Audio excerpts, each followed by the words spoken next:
Hello and welcome back to my YouTube channel. In this video we're going to be talking about how to write a song on the piano, or not on the piano. I'm going to show you some basic theory techniques that will enable you to write a song on any instrument, or if you like producing music then this will help you be able to structure and write songs for that too. So let's first break it down into what you actually need in order to be able to write a song. So the first thing that you'll need in order to write songs is keys or scales. This just tells you the set of notes that you're going to be using when writing the song.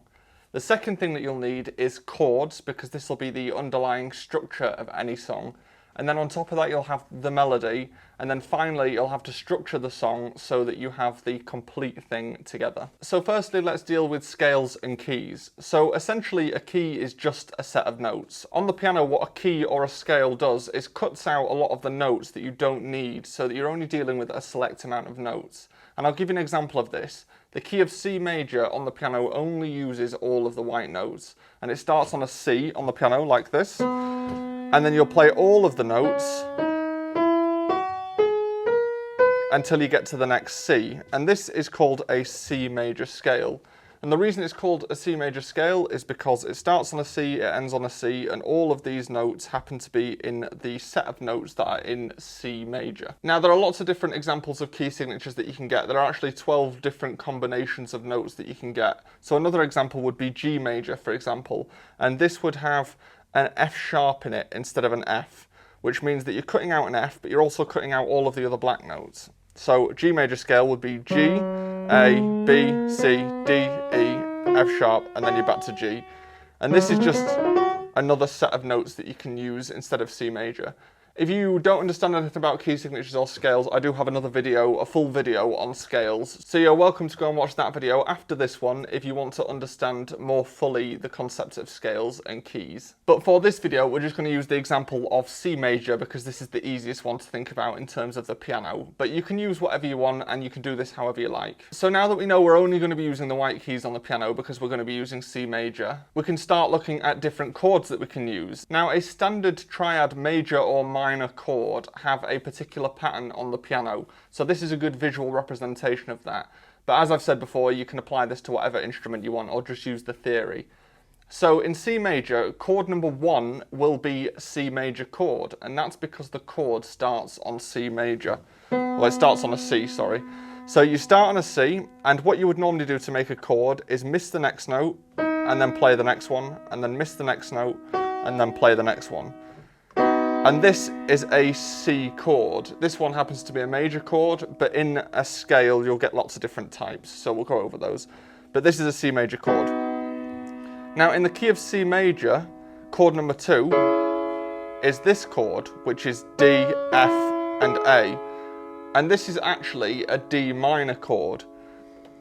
An E chord is an E minor chord, F is an F major chord, G is G major, A is A minor, and then the 7th chord is something called a diminished chord, and this is because it sounds slightly odd. So we're probably not going to use that one very much, but then you get back to C major again. So these 7 chords are the chords that we're going to use to try and structure our song. We're going to make a song using these 7 chords because we're in the key of C major. So that's the first thing I'm actually going to do. I'm going to work out 4 chords that work well together. 4 repetitive chords for most popular music is usually the way to go because a certain degree of repetitiveness is actually good for the listener because it makes them get used to how your song sounds. So the first chord I'm going to start with is C because we're in the key of C, and it's always useful to start on chord number 1 in a scale. So we'll start with C, and then I'm going to pick another chord. That's E. That's A, so that's chord number 6. So we've had chord number 1, chord number 3, chord number 6, and then we'll go chord number 4. So I'll just do those again.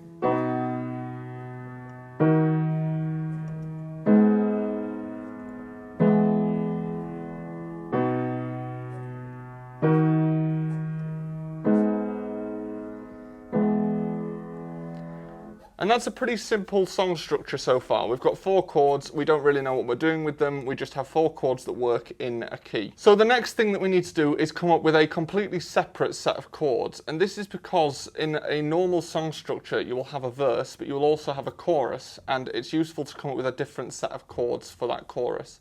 Not all songs do this. You can use the same set of chords and just build it up for the chorus.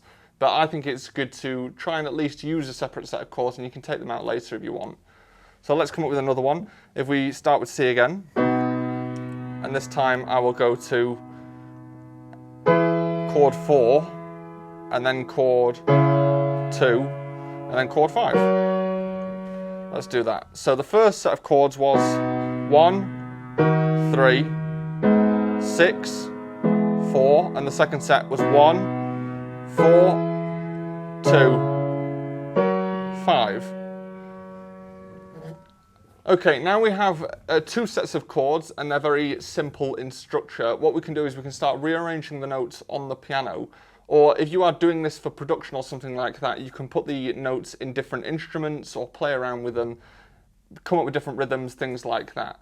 But on the piano, because we're doing a piano version of it, as I am sat at the piano, I'm going to just rearrange the notes so that they sit a bit more comfortably under the hand. So for the first set of chords we have C, and the second chord that I used was an E minor chord. Now, if I take this B off the bottom, off the top and put it on the bottom instead, we're actually moving not that far from the first chord, which is much more useful. And it sounds more pleasing. That's something to take note of actually when you are writing songs. The less movement you have, the better, because your ears are guided by steps better than they're guided by leaps. So this doesn't sound as good as this, because you can hear where the melody is going, or you can hear where the chords are heading to. So anyway, chord 1, chord 3, and then we'll do the same for chord 6. So all I've done here is I've taken the top 2 notes off and put them on the bottom instead, so that we don't have to move as much.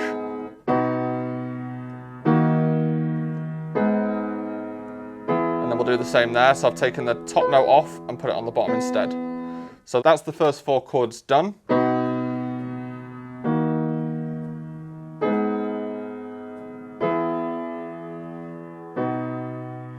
And then the second set of chords, we will have C and then F, so that's the same, and then D and then G. So now that we've restructured the chords, we can start adding notes to these chords, and you can do this largely how you like. I would encourage you to experiment with adding notes, because you never know, you'll find something that's unique and that you like. But I know that sevenths work well with chords. I also know that suspended seconds, they're called, where you add the second note in, also work well with chords. So we can play around with a few of these. Now this is an interesting chord, because if I add this B, which makes this a C7, because I've added the 7th note of the scale as well, that's actually the same as the second chord we're going to use, E, but without the C. So we can actually use this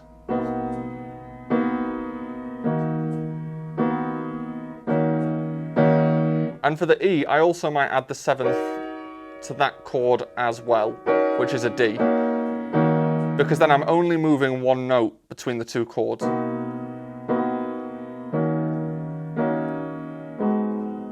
And that's an A minor 7 chord.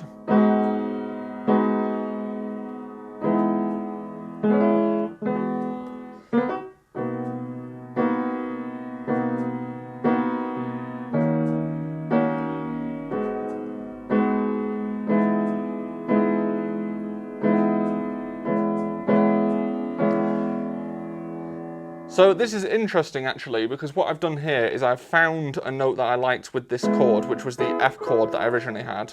I've added a D. Now this actually changes the chord itself, because now it's a D chord with a 7th. This is slightly confusing, it doesn't really matter, but I'm going to keep the F in the left hand. But this is the chord we're going to end up with. So This is what songwriting is really all about. It's about experimenting and finding a sound that you like.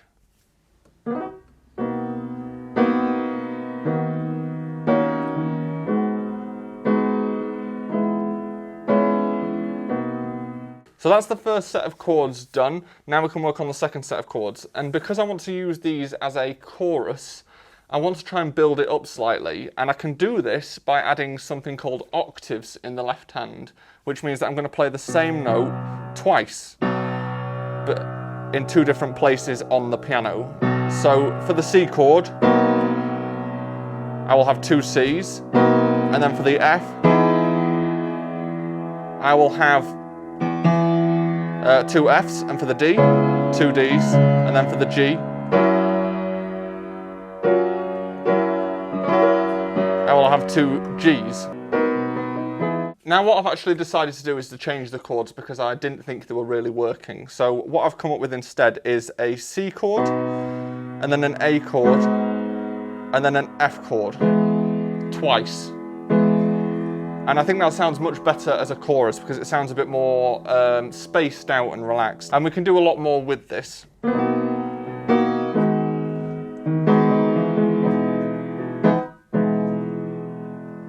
So now we have our two sets of chords. We have added notes in the chords. We've got a very simple structure. Now we need to add a melody to this.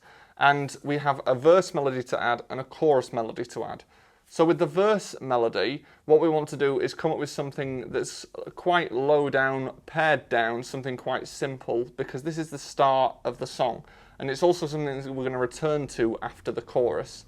And then with the melody for the chorus, it needs to be something a bit more hooky. And by that, I mean it's got to be something that is memorable and something that is quite repetitive.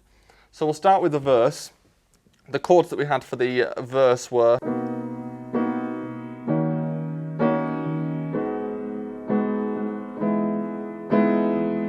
Now, depending on how you feel most comfortable, the way that I would write a melody is either by playing the chords and trying to sing something, or by trying to use notes within the scale if you are less comfortable with singing or just improvising in general.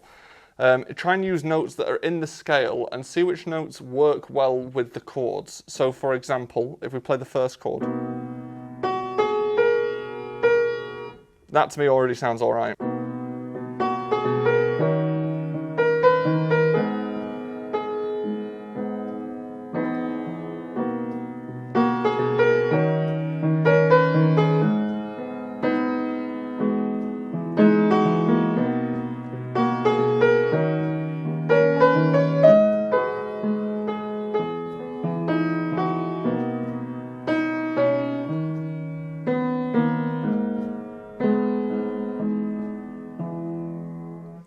So I think that works quite well. It's quite repetitive, and repetition is very good when it comes to popular music. But I've just used some simple notes there, tried to come up with something that usually lands on a note that is in the chord that is being played at the time. So now all I have to do is come up with a chorus, and because this is a bit more amplified, I'm going to try and use octaves in the right hand to give a sense of power, and that might give me some ideas as well.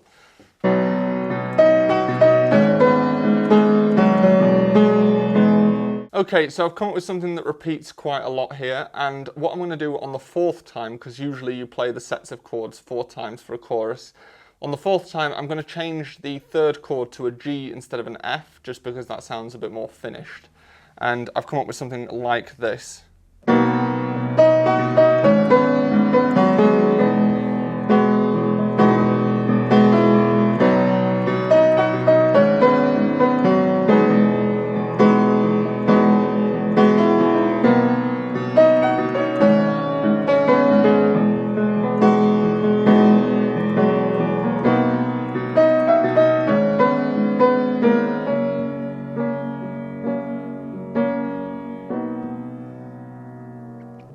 Played that a little bit messy, but that's okay. And this will lead straight back into the verse, because you're going to have verse 1, then chorus, then verse 2, then chorus, etc. There is also a bridge that you can add in, which is another set of chords, or something quite simple from what you've already used. But this is the basics of how to structure a song and how to come up with a melody and how to come up with the chords and something underlying. You can do this on any instrument, but here is the final result of what I've come up with for this video.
And there you go, that is how to write a song, and that is a song that I wrote just for this video, just using some key signatures and scales, some chords, a melody, and then putting it into a structure that makes sense.